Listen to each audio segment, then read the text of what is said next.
What's up guys, I am BlackOpsAmazing. Welcome back to another zombies video on the channel, where today we are doing another zombies questions, where, as I'm sure you know by now, we take your questions from the comment section below and answer them. If you're going to enjoy today's video, a like rating anytime you feel like it would be very much appreciated. Could we shoot for 2,000 like ratings on this video? If we could hit that, that'd be awesome. Make sure you are subscribed and click the little bell notification icon next to it as well. But with that out of the way, let's do this. So the first question of today comes from Bassett, and he says, "Hey BOA, who created the paralyzer? What is the story behind it? Love your vids." So I get asked this question an awful lot, and the reason I haven't answered it so far is because we don't have an answer to this. Normally with most of the questions that I haven't answered, it's either because I haven't seen it or we don't have an answer. But since I've been asked this question so much, I thought we could at least take a look at it. So we know that the paralyzer is the wonder weapon that we get in Buried. It is in my eyes one of the most fun wonder weapons to use, but what's good about this is the fact that it has unlimited ammo. But to counter that, the weapon can overheat with constant use, so you have to take your time and be careful and smart on how you use it. When you pack-a-punch the paralyzer, it then becomes the Petrifier, in which it has a green glow to it instead of a purple, and we use it for the Richtofen side of the Mind Games Easter egg. If you take a look at it though, similar to the Time Bomb, it seems to be built with old mechanics, old machinery, and actually we can imagine that this weapon came from the Old West. Just like the town itself, the paralyzer, maybe along with the Time Bomb, were both teleported here along with the town of Buried. So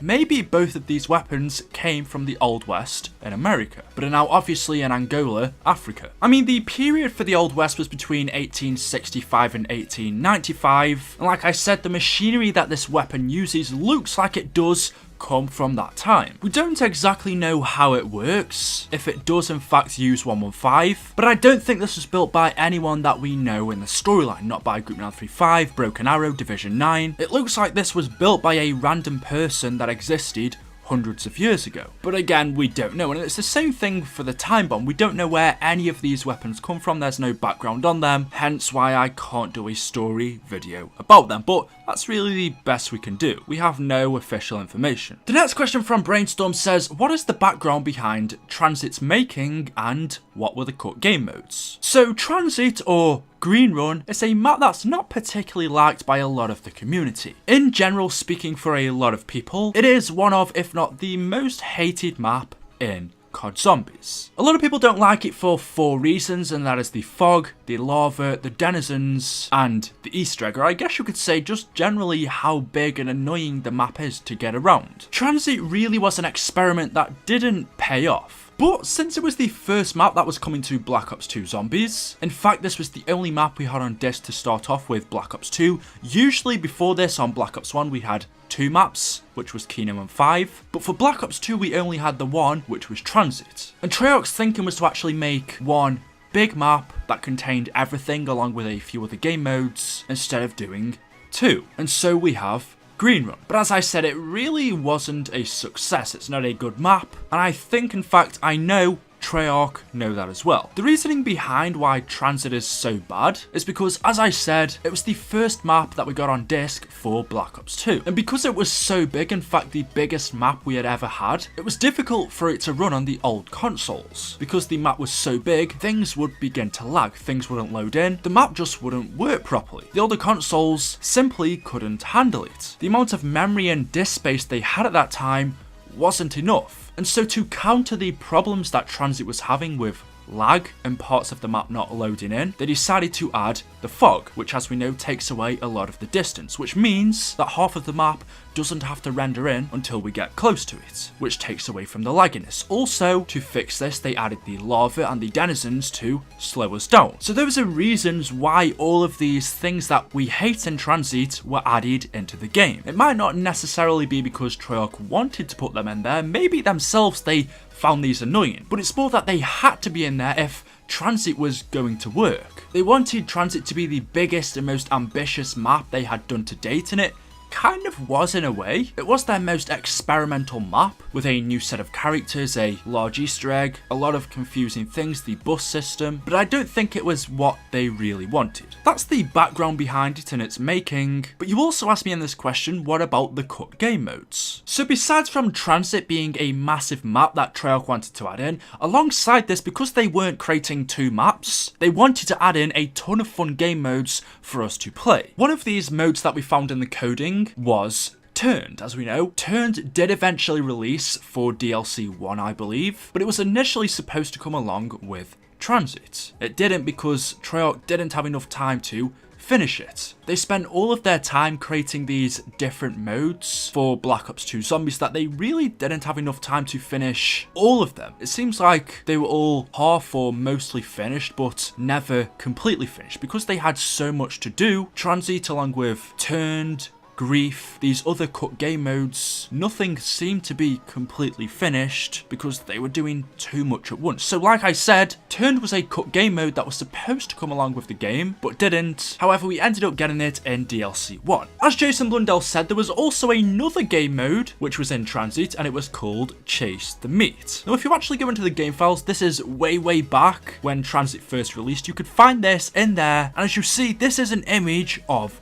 Transit. This specifically is town, and you can actually make out what everything is. The only difference is the map looks quite a bit different. Obviously, we still have the church in the background with the buildings. We have kind of like the bank area, but what's massively different about this is there are signs everywhere that are lit up. There's a scoreboard up the top left. There's a barrier with arrows separating the map in the middle. You could just see the map looks totally different to how we see it in Transit. Here it looks bright and cool, and actually in game it's pretty dull. But this is an image, what we presume to be a placeholder or the loading screen for the cut game mode Chase the Meat. And as Jason Blundell said in his interview, in this game mode you have this piece of meat, and then there's this barrier separating the map. So there's one team on one side and the other team on the other side. You can see the barrier in the middle here, which is the arrows. And you have a team either side of the barrier, and then you get this piece of meat, and you have to throw it at the other players or wherever you want on the other side of the barrier. And then obviously the zombies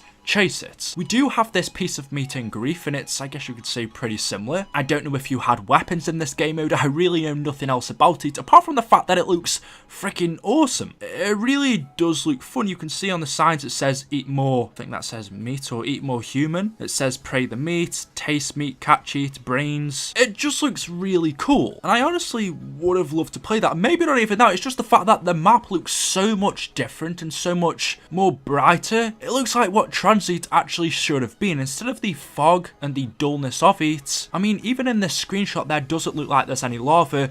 Just imagine Transit like this. If Transit was supposed to be like this, I think it'd be a lot better. But again, that's just another one of the many game modes that was supposed to be in the finished game, but wasn't. There was supposed to be another game mode called Destroy the Brain. I have no idea what that one was about, but Jason said in his interview that there was supposed to be loads, so by that I presume maybe 4 or 5, but we only really got one, which was Grief. So obviously the rest were never finished, and so because of that they were turned off, and all we have now is just little remnants, little reminders that they did exist at one point. Eli and Ashton work, what we do, we've got the same name, yes! That's a few people now in a few months that I've seen with the same name as me.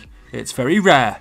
You don't know how I feel. Why is there a small fire tornado in Newtown Zombies? I never thought I'd get asked this question, but for some reason on my Newtown videos I've seen a few people asking me. I've thought, okay, that's a very strange question to ask me why there's a tornado of fire in Newtown. I mean, if you just put in on Google fire tornado, or actually they're known as fire whirls, or a fire devil, or a firenado, that's a pretty cool name. But it's a whirlwind induced by a fire, and more often made up of flame and ash. They usually start off with a whirl of wind or smoke. Fire whirls may occur when intense rising heat and turbulent wind conditions combine to form whirling eddies of air. Whirling eddies?